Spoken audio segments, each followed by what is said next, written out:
വാമൊഴി ചരിത്രത്തിലേക്ക് വീണ്ടും സ്വാഗതം.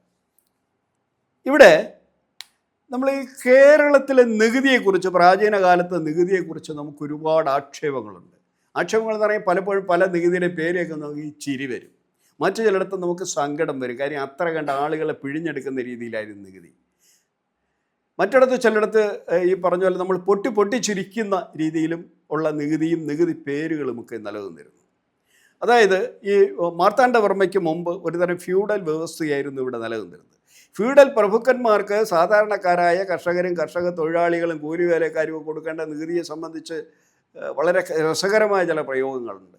ഒന്നാണ് ചെങ്കൊമ്പ് എന്ന് പറയുന്നത് മറ്റേതെങ്കിലും കന്നുകാലികളെ കുത്തിക്കൊന്ന കാളയോ പശുവോ പോത്തോ ഉണ്ടെങ്കിൽ അത് മാടമ്പിക്ക് കൊണ്ട് കൊടുക്കണം. കിണറ്റിൽ പന്നി വീണുപോയാൽ അതിനെ കൊന്ന് മാടമ്പിക്ക് കൊണ്ട് കൊടുക്കേണ്ടതുണ്ട്. അതുപോലെ തന്നെയാണ് വെട്ട് തേങ്ങ, ഒരു തെങ്ങിൽ നിന്നും ഓരോ ആണ്ട് ഇത്ര തേങ്ങ വീതം മാടമ്പിക്ക് കൊടുക്കേണ്ടതുണ്ട്. ഇങ്ങനെ നിരവധി പ്രാകൃതമായ നികുതി സമ്പ്രദായം നിലവിലിരുന്നു.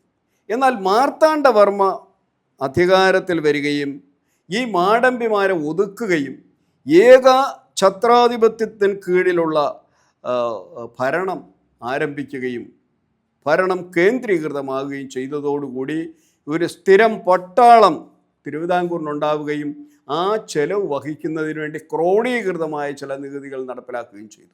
ഇത് മലബാറിലും സാമൂതിരിയുടെ രാജ്യത്തും അതുപോലെ തന്നെ കണ്ണൂരിലെ അറയ്ക്കൽ രാജകുടുംബത്തിലുമൊക്കെ ഇത്തരം നികുതികൾ, ക്രോഡീകൃതമായ നികുതി സമ്പ്രദായങ്ങൾ 18-ാം നൂറ്റാണ്ടിൻ്റെ മധ്യത്തോടുകൂടി രൂപപ്പെട്ട് വന്നു. അതിൽ ഒരു നികുതിയാണ് പൂച്ചയ്ക്ക് വേണ്ടിയുള്ള ഒരു പൂച്ച നികുതി. തിരുവിതാംകൂറിൽ അതിന് സമാനമായി നിലനിന്നിരുന്ന മറ്റൊരു നികുതിയാണ് പട്ടി നികുതി. നമുക്കിന്ന് കൗതുകവും നമുക്ക് ഏറെക്കുറെ നമ്മൾ ഊറിച്ചിരിക്കാൻ വകയുള്ള രണ്ട് നികുതികളാണ് പട്ടിയുമായി ബന്ധപ്പെട്ടൊരു നികുതിയും പൂച്ചയുമായി ബന്ധപ്പെട്ട മറ്റൊരു നികുതിയും. ഇതിലാദ്യം നമുക്ക് പൂച്ച നികുതി പരിശോധിക്കാം. ഈ പൂച്ച നികുതി നിലവിലിരുന്നത് കണ്ണൂരിൻ്റെ ഒരു പ്രവിശ്യയായിരിക്കുകയും പിന്നീട് ഒരു രാജ്യമായി രൂപപ്പെടുകയും ചെയ്ത അറയ്ക്കൽ രാജവംശത്തിലാണ്, അറയ്ക്കൽ രാജ്യത്താണ് നിലനിന്നത്. അറയ്ക്കൽ രാജവംശം എന്ന് പറയുന്നത് ഈ കേരളത്തിലെ ഏക മുസ്ലിം രാജവംശമാണ് അറയ്ക്കൽ രാജവംശം. അവിടുത്തെ ഒരു പ്രത്യേകത, അവിടുത്തെ തലമൂത്ത റാണിക്കും സ്ത്രീക്കും ഭരണാധികാരമേൽക്കാമെന്ന്, എങ്കിൽ അവർ അറയ്ക്കൽ ബീവി എന്ന് അറിയപ്പെടും. പുരുഷന്മാരാണെങ്കിൽ രാജാവിന് ഭരിക്കാം, പെണ്ണാണെങ്കിൽ പെണ്ണിനും ഭരിക്കാം. പ്രായമാണ് അവിടെ പ്രശ്നം. അങ്ങനെ അറയ്ക്കൽ ബീവിക്ക് അരസമ്മതം എന്നുള്ള ചൊല്ല് പോലും ഉണ്ടായത് അറയ്ക്കൽ ബീവിയുടെ ഭരണവുമായി ബന്ധപ്പെട്ട. ഇവിടെയാണ് പൂച്ചയുമായി ബന്ധപ്പെട്ടൊരു നികുതി വന്നത്. ആ നികുതിയുടെ പേരാണ് പൂച്ചക്കാണം. എങ്ങനെയാണ് ആ നികുതി വന്നത് എന്ന് കൂടി നമ്മൾ അറിയണം. കണ്ണൂർ ഒരു കടപ്പുറം പ്രദേശമാണ്. ഈ കടപ്പുറം പ്രദേശം ഒരു തുറമുഖമായി വികസിക്കുന്നത് പോർച്ചുഗീസുകാരുടെ വരവിന് ശേഷമാണ്. പോർച്ചുഗീസുകാർ വന്നു, പുറകെ ഡച്ചുകാർ വന്നു, ഡച്ചുകാരുടെ പുറകെ ഫ്രഞ്ചുകാർ, അവസാനം ഇംഗ്ലീഷുകാരും വന്നതോടുകൂടി ഇത് ക്രമേണ കൊണ്ട് ഒരു മീൻപിടുത്ത കേന്ദ്രമായിരുന്ന കണ്ണൂർ ഒരു തുറമുഖമായി വികസിക്കാൻ തുടങ്ങി. ഈ തുറമുഖമായി വികസിക്കാൻ തുടങ്ങുന്നതോടുകൂടി പണ്ടികശാലകൾ നിരവധിയായി ഉയർന്നു വന്നു. ഈ പണ്ടികശാലകളിൽ ഈ ചരക്കുകൾ സൂക്ഷിക്കുകയും ഈ പണ്ടികശാലകൾ ഉയർന്നു വന്നതോടുകൂടി എലിശല്യം പെരുകി. എല്ലാ പണ്ടികശാലകളിലും ഈ എലികൾ വന്ന് ലക്ഷക്കണക്കിന് രൂപയുടെ നഷ്ടം വരുത്തി വെച്ചു. അപ്പോൾ ഇതിന് പരിഹാരമായി നാട്ടിലുള്ള പൂച്ചകളെ കൊണ്ടുവന്ന് പരിഹാരം കാണാൻ തീരുമാനിച്ചു. പൂച്ച വന്നാൽ എലിയെ പിടിക്കുമല്ലോ. അങ്ങനെ നാട്ടിലുള്ള മുഴുവൻ പൂച്ചക്കുട്ടികളെയും കൊണ്ടുവരാൻ റാണി ഉത്തരവിട്ടു. നാട്ടിലുള്ള മുഴുവൻ പൂച്ചക്കുട്ടികളെയും അവിടെ കൊണ്ടുവന്നു. അപ്പോൾ ഇവിടെ ഒരു പ്രശ്നം, ഈ പൂച്ചക്കുട്ടികൾക്കെല്ലാം ആവശ്യമുള്ള എലിയെ നമുക്ക് കിട്ടുക ബുദ്ധിമുട്ടാണ്.